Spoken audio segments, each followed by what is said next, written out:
हम लोग ये पढ़ चुके हैं कि वृत्ताकार धारा लूप या वृत्ताकार कुंडली या धारावाहिक वृत्ताकार धारा लूप या वृत्ताकार धारावाहिक कुंडली सभी चुंबकीय द्विध्रुव होते। तो यहाँ पर हम लोग प्रूव करेंगे कि वृत्ताकार धारा लूप चुंबकीय द्विध्रुव है। तो कैसे प्रूव करेंगे उसको समझिए।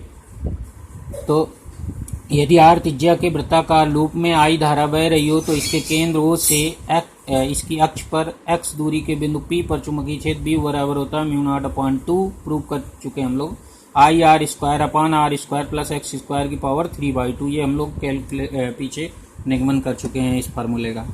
तो यहाँ पर ये धारा लूप बना हुआ है, ये कागज तल के लंबवत यहाँ पर रखा हुआ है, ऊपर को ऐसे रखा हुआ है। तो इसकी अक्ष कागज तल पर होगी इस तरह से, और जो अक्ष होती है वह तल के लंबवत इसके केंद्र से गुजरने वाली रेखा होती है। तो उसको ऐसे बना देंगे। अब यहाँ पर ये वामावर्त धारा बह रही तो चुंबकीय क्षेत्र की दिशा P बिंदु पर इधर की ओर हो जाएगी। वही दाहिने हाथ की उंगलियों को अगर धारा की दिशा में मोड़े तो अंगूठा उसका इधर की ओर होगा, तो P पर चुंबकीय क्षेत्र इधर की ओर होगा। और इसमें अगर दक्षिणावर्त धारा बह रही होती तो उंगलियों को इस तरफ मोड़ते तो अंगूठा उधर की ओर होता, तो P पर B की दिशा इधर को बनाई जाती। तो ये सीख लीजिए। अब हम यदि मान लें ये कि x is very very greater then r, अर्थात ये जो बिंदु P की लूप के केंद्र O से दूरी है वह लूप की त्रिज्या r की तुलना में बहुत अधिक है। तो इस x स्क्वायर की तुलना में जो r स्क्वायर होगा वह बहुत कम हो जाएगा। तो इस फार्मूले में r स्क्वायर को हम नगण्य मान लेते हैं, r स्क्वायर छोड़ देते हैं। तो यहाँ पर जब छोड़ देंगे तो P बिंदु पर जो चुंबकीय क्षेत्र आएगा वह हो जाएगा μ0/2 I are square upon X cube हो जाएगा। अब इस सूत्र में पाई से गुणा कर देंगे, पाई से भाग दे लेंगे तो आ जाएगा μ0/2 pi I into pi R square upon X cube. और ये जो पाई आर स्क्वायर लिखा है यह इस वृत्ताकार धारा लूप का क्षेत्रफल ए हो जाएगा। तो यहाँ पर ए रिप्लेस कर देंगे, यहाँ ए आ जाएगा। हम लोगों ने पीछे पढ़ा कि आई ए को हम लोग क्या कहते हैं, लूप का धारा लूप का चुंबकीय आघूर्ण यम कहते हैं। तो यम यहाँ पर हम लोग लिख देंगे। तो इसकी अक्ष पर जो चुंबकीय क्षेत्र होगा बी पॉइंट पर वो हो जाएगा μ0/2 पाई एम अपान एक्स क्यूब। अब 2 का गुणा ऊपर 2 का गुणा नीचे कर लेते हैं तो यह आ जाएगा b बराबर μ0/4 पाई 2m अपान एक्स क्यूब, और दिशा हो जाएगी अक्ष के अनुदिश। अब हम लोग वैद्युत द्विध्रुव के कारण उसकी अक्ष पर उत्पन्न वैद्युत क्षेत्र देखते हैं। तो वैद्युत क्षेत्र x is very very greater than L के लिए, जहाँ यल पर अर्ध लंबाई होती है वैद्युत द्विध्रुव की, पहले वाले चैप्टर में पढ़ा गया था। तो उसके कारण अक्षीय स्थिति में वैद्युत क्षेत्र होता है E बराबर 1/4 pi epsilon not 2p upon X cube. अब ये जो फार्मूला है ये इसके सदृश हैं, दोनों फार्मूले एक जैसे हैं, ये दोनों कांस्टेंट हैं। ये चुंबकीय आघूर्ण कहलाता है और ये वैद्युत आघूर्ण कहलाता है, वैद्युत द्विध्रुव आघूर्ण कहलाता है, यह चुंबकीय द्विध्रुव आघूर्ण कहलाता है। और दूरी एक्स क्यूब दोनों में लिखी है। तो इस आधार पर जब हम इसको वैद्युत द्विध्रुव कहा गया था तो उसी तरह से हम धारा लूप को चुंबकीय द्विध्रुव कहते हैं।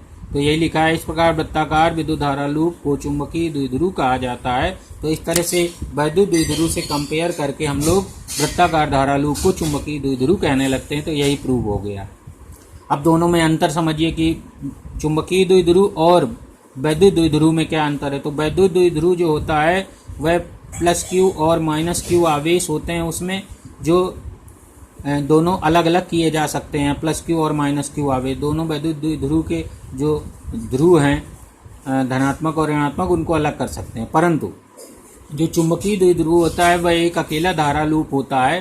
तो अगर हम इसको वैद्युत द्विध्रुव से तुलना करें तो हम सदृशता के आधार पर इसके भी 2 ध्रुव मान लेंगे, 2 चुंबकीय ध्रुव मान लेंगे, जिसको एक को कहा जाता है उत्तरी ध्रुव यन व दक्षिणी ध्रुव यस।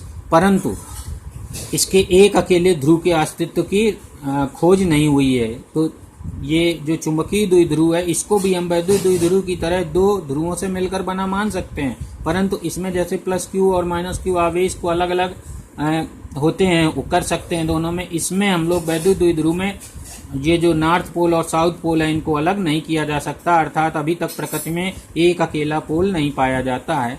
तो यह इसमें दोनों में अंतर है, वैद्युत द्विध्रुव और चुंबकीय द्विध्रुव में। अब हम लोग जिस तरह से हम लोग वैद्युत द्विध्रुव की निरक्षीय स्थिति में वैद्युत क्षेत्र की तीव्रता पढ़े थे, उसी तरह से हम ये चुंबकीय द्विध्रुव की निरक्षीय स्थिति में वैद्युत चुंबकीय क्षेत्र की तीव्रता का सूत्र पढ़ लेंगे। तो वैद्युत द्विध्रुव से सदृशता के आधार पर विद्युत धारा लूप अर्थात चुंबकीय द्विध्रुव की निरक्षीय स्थिति पर x is very very very greater then r के लिए चुंबकीय क्षेत्र B बराबर लिखा जाएगा μ0/4 m/x³ लिखा जाएगा, जो लूप के तल के अनुदिश होगा। तो लूप के तल के अनुदिश का मतलब होता है, अब इधर की दिशा, इसकी डायरेक्शन बदल जाएगी इसमें। जैसे दंड चुंबक यहाँ पर दिखाया गया है, तो दंड चुंबक के लिए अगर अक्षीय स्थिति में चुंबकीय क्षेत्र ज्ञात करना हो तो चुंबकीय क्षेत्र अक्षीय स्थिति में x दूरी पर होता है मध्य बिंदु से, दंड चुंबक के मध्य बिंदु से 2m/x³ लिखा जाता है μ0/4 और निरक्षीय स्थिति में लिखा जाएगा μ0/4 m/x³। तो ये फार्मूले भी याद रखना है सवाल लगाने के लिए कि दंड चुंबक की अक्षीय और निरक्षित है, क्योंकि दंड चुंबक भी चुंबकीय क्षेत्र में बलयुग्म का अनुभव करता है, इसलिए दंड चुंबक को भी चुंबकीय द्विध्रुव कहा जाता है, जो नॉर्थ पोल और साउथ पोल से मिलकर, चुंबकीय नॉर्थ पोल और चुंबकीय साउथ पोल से मिलकर बना होता है।